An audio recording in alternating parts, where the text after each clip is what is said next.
Hello guys, welcome to my YouTube channel. പുതിയൊരു വീഡിയോയിലേക്ക് എല്ലാവർക്കും സ്വാഗതം. കുറേ നാളായി ഒരു ഡെയിലി വ്ളോഗൊക്കെ എടുത്തിട്ട്, അപ്പോൾ ഇന്നൊരു ഈവനിങ് വ്ളോഗ് എടുക്കാമെന്ന് വിചാരിച്ചു. നാത്തൂൻ്റെ പിള്ളേരും എൻ്റെ കൊച്ചും കൂടി നല്ല കളിയാട്ടോ. വെള്ളത്തിലും മണ്ണിലും ഒക്കെ കൂടി കളിയാണ്. പിന്നെ കുറച്ചു നേരം മണ്ണിലൊക്കെ കളിച്ചോട്ടെ എന്ന് വിചാരിക്കും. പിന്നെ ഇതുങ്ങളെയൊക്കെ ഒരു വൈകുന്നേരം ആകുമ്പോഴേക്കും ഒന്നും കൂടി കുളിപ്പിച്ച് കയറ്റണം. കാരണം മണ്ണിലും കളിച്ച് വെള്ളത്തിലൊക്കെ കളിച്ച് വരുന്നതല്ലേ. പിന്നെ എല്ലാത്തിൻ്റെയും കുളിപ്പിച്ച് റെഡിയാക്കി ഡ്രസ്സൊക്കെ മാറ്റി ഇരുത്തിട്ടോ. പിന്നെ അത് കഴിഞ്ഞ് കുളിപ്പിച്ച് കഴിഞ്ഞ് വന്നിട്ട് ഇത് തന്നെ കളിയാ. ഇങ്ങനെ ഇരിക്കുമ്പോൾ രണ്ടുപേരും കൂടി കളിക്കുകയും ചെയ്യും, അപ്പം തന്നെ തല്ലുപിടിക്കുകയും ചെയ്യും കേട്ടോ. ഇവർ തമ്മിൽ അധികം പ്രായത്തിന്റെ വ്യത്യാസമില്ല കേട്ടോ, 8 മാസത്തെ വ്യത്യാസമുള്ളൂ. അതുകൊണ്ട് തന്നെ എല്ലാ കാര്യത്തിനും തല്ലുപിടുത്തവും ബഹളമൊക്കെയാണ്. ചായക്ക് കടിയായിട്ട് അട ഉണ്ടാക്കാന്ന് പറഞ്ഞിട്ട് ഞാൻ തേങ്ങ ചിരകിക്കൊണ്ടിരിക്കുക കേട്ടോ.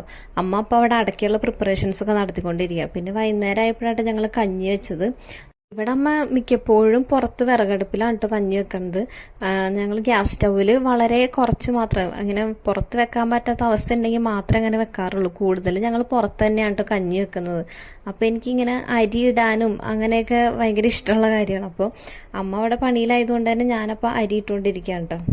അങ്ങനെ അരിയൊക്കെ അടുപ്പത്തിട്ട് കഴിഞ്ഞപ്പോഴേക്കും ചായ വെച്ചു കിട്ടും. എനിക്കും അപ്പനും പിള്ളേർക്കും മാത്രം ചായ മതി. അമ്മ കാപ്പിയാണ് കുടിക്കുന്നത്. അപ്പം അമ്മയ്ക്ക് സെപ്പറേറ്റ് കാപ്പി വെക്കും, ഞങ്ങൾക്ക് ചായയും വെച്ചു കേട്ടോ.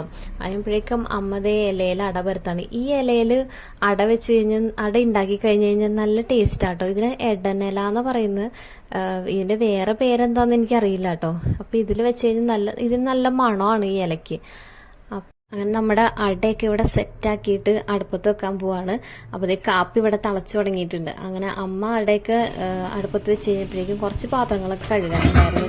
അങ്ങനെ ഞാൻ വേഗം പാത്രങ്ങളൊക്കെ കഴുകി വെക്കാനും. പിന്നെ രാത്രിത്തേക്ക് കുറച്ച് മീൻ എടുത്ത് വെച്ചിട്ടുണ്ടായിരുന്നു.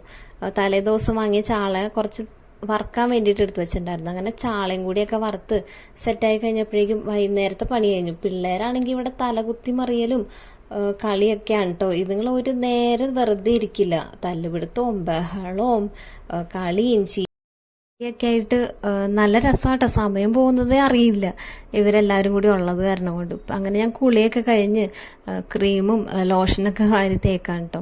അങ്ങനെ ഇപ്പോൾ സ്കിൻ കെയറും കാര്യങ്ങളൊന്നും ഇല്ല. പിള്ളേരുടെ പുറകെ നടക്കുന്ന കാരണം കൊണ്ട് സ്കിൻ കെയറിങ് ഒന്നും നടക്കുന്നൊന്നുമില്ല. അപ്പോൾ തൽക്കാലം അത്യാവശ്യമുള്ള മോയ്സ്ചറൈസറും പിന്നെ എൻ്റെ സ്കിൻ ഡ്രൈ ആയതുകൊണ്ട് തന്നെ ഞാൻ മോയ്സ്ചറൈസർ അപ്ലൈ ചെയ്യും, അതേപോലെ തന്നെ ബോഡി ലോഷനും അപ്ലൈ ചെയ്യും കേട്ടോ. പിന്നെ ഇന്നെന്തോ കണ്ണൊക്കെ എഴുതി നിൽക്കാൻ തോന്നിയോണ്ട് ജസ്റ്റ് കണ്ണെഴുതി ഒരു പൊട്ടൊക്കെ തൊട്ടു. അങ്ങനെ പിള്ളേരും ഒക്കെ കുളിച്ച് സെറ്റായി, ഞാനും കുളിച്ചു, പിന്നെ അമ്മയും കുളിച്ചു. ഇനി അടുത്തത് ചായ കുടിക്കൽ പരിപാടിയിലാണ് കേട്ടോ. എൻ്റെ മോള് ലോഷനും പൗഡറൊന്നും കണ്ടു കഴിഞ്ഞാൽ വെറുതെ വിടില്ല കേട്ടോ. അത് പൗഡറൊക്കെ കൊട്ടി കളഞ്ഞ് ലോഷനൊക്കെ എടുത്ത് വെറുതെ ഇങ്ങനെ കളഞ്ഞുകൊണ്ടേയിരിക്കും. അതുകൊണ്ട് തന്നെ എല്ലാ സാധനങ്ങളും ഇപ്പോൾ അലമാരിയുടെ പൊക്കത്താണ് കയറ്റി വെക്കുന്നത്. അലമാരിയുടെ പൊക്കത്ത് ഇപ്പോൾ വെച്ച് സ്ഥലം ഇല്ലാണ്ടായി. അങ്ങനെ അത് കഴിഞ്ഞപ്പോഴും കുറച്ച് തുണികൾ മടക്കാനുണ്ടായി. പിള്ളേരുള്ളത് കൊണ്ട് തന്നെ കുറച്ചധികം തുണികളൊക്കെ മടക്കാനുണ്ടാവും. അപ്പോൾ പിള്ളേർ എൻ്റെ കൂടെ അപ്പുറത്തിരിക്കുന്നുണ്ട് കേട്ടോ. അവരവിടെ കളിച്ചുകൊണ്ടിരിക്കുകയാണ്. അവരുടെ അടുത്ത് ആരെങ്കിലും ഒരാൾ വേണം. എപ്പോഴാണ് തല്ല് പിടിക്കണതെന്നൊന്നും പറയാൻ പറ്റില്ല. അപ്പോൾ പിള്ളേർ അവിടെ ഇരുന്ന് കളിക്കുകയും ഞാനും ഇവിടെ നിന്ന് തുണി മടക്കുകയും ചെയ്യണം. അപ്പോൾ അത് കഴിഞ്ഞപ്പോഴേക്കും അടയൊക്കെ സെറ്റായിട്ടുണ്ടായിരുന്നു. അങ്ങനെ ചായ കൂടിയൊക്കെ കഴിഞ്ഞു പിള്ളേർക്ക് പാർക്കിൽ പോകണമെന്ന് പറഞ്ഞിട്ട് ബഹളമായിരുന്നു. അപ്പോൾ ഇവിടെ തൊട്ടടുത്തൊരു പാർക്ക് ഉണ്ട്. അപ്പോൾ അങ്ങോട്ട് കൊണ്ടുപോകാന്ന് പറഞ്ഞിട്ട് എല്ലാവരും റെഡി ആയിട്ടിരിക്കുക കേട്ടോ. അപ്പോൾ അങ്ങനെ ട്രിപ്പ് അടിച്ചാൽ പോകുന്നത്. ആദ്യം എന്നെയും പിള്ളേരെയും രണ്ടുപേരെ കൊണ്ടയാക്കി. അത് കഴിഞ്ഞിട്ട് പിന്നെ അപ്പൻ അമ്മേനെയും പിന്നെ നാത്തൂൻ്റെ മൂത്ത കൊച്ചിനെയും കൂടി വിളിച്ചുകൊണ്ട് വന്നിട്ടോ. ഇവിടെ എത്തിയപ്പോൾ പിള്ളേർക്ക് ഏതിൽ കയറണമെന്നൊന്നും ഒരു പിടുത്തുണ്ടായിരുന്നില്ല കേട്ടോ. എല്ലാത്തിലും ഓടി കയറിയായിരുന്നു. എൻ്റെ മോൾക്കാണെങ്കിൽ എല്ലാത്തിലും കയറി ശീലമുള്ള ആരും കൊണ്ട് ഒരു പേടിയില്ല, എല്ലാത്തിലും ചാടി കയറിക്കോളും. വെക്കേഷൻ ആയതുകൊണ്ട് തന്നെ കുറേ പിള്ളേർ ഇവിടെ കളിക്കാനൊക്കെ വന്നിട്ടുണ്ടായിരുന്നു കേട്ടോ. ഇതിൻ്റെ ഒപ്പം തന്നെ ഇവിടെ വലിയ ആൾക്കാർക്ക് ഇരിക്കാനും പിന്നെ തൊട്ടപ്പുറത്ത് തന്നെ എക്സസൈസ് ചെയ്യാനുള്ള സെറ്റപ്പ് ഒക്കെ ഉണ്ട് കേട്ടോ. അപ്പൊ ഇതൊരു നല്ല അടിപൊളി പാർക്കാണ്. പിള്ളേർക്ക് ഇവിടെ ഇരുന്ന് കളിക്കാം, പാരന്റ്സിന് സൈഡിലൊക്കെ ഇരുന്ന് റിലാക്സ് ചെയ്യാം.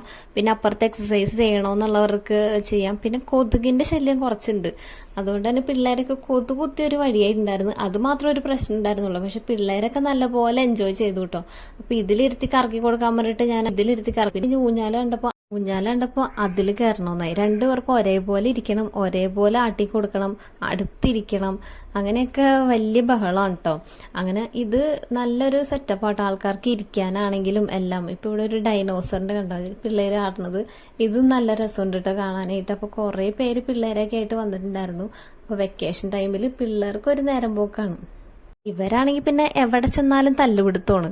എന്തെങ്കിലുമൊക്കെ കാര്യം പറഞ്ഞ് ഇവർ രണ്ടുപേരും തല്ലു പിടിക്കും കേട്ടോ. ഇപ്പൊ ദേ ഇങ്ങോട്ട് ഊർന്നിറങ്ങണ്ടതിന് ഇതിൽ കൂടെ അങ്ങോട്ട് വലിഞ്ഞ് ഇറങ്ങുന്നുണ്ടായിരുന്നു. പിന്നെ ദേ എൻ്റെ ഈ നാത്തൂൻ്റെ കൊച്ചിന് ഇതിൽ കയറാൻ ഇച്ചിരി പേടിയാട്ടോ. എൻ്റെ മോൾ ഓടി കയറണുണ്ടോ, അവൾക്ക് ഇതിലൊന്നും കയറാനായിട്ട് ഒരു പേടിയില്ല കേട്ടോ. അപ്പോൾ നല്ലതുപോലെ എൻജോയ് ചെയ്തൊരു ദിവസമായിരുന്നു കേട്ടോ ഇന്ന്. അപ്പോൾ ഈ വീഡിയോ എല്ലാവർക്കും ഇഷ്ടമായെന്ന് വിചാരിക്കുന്നു. അടുത്ത വീഡിയോ ആയിട്ട് കാണാം.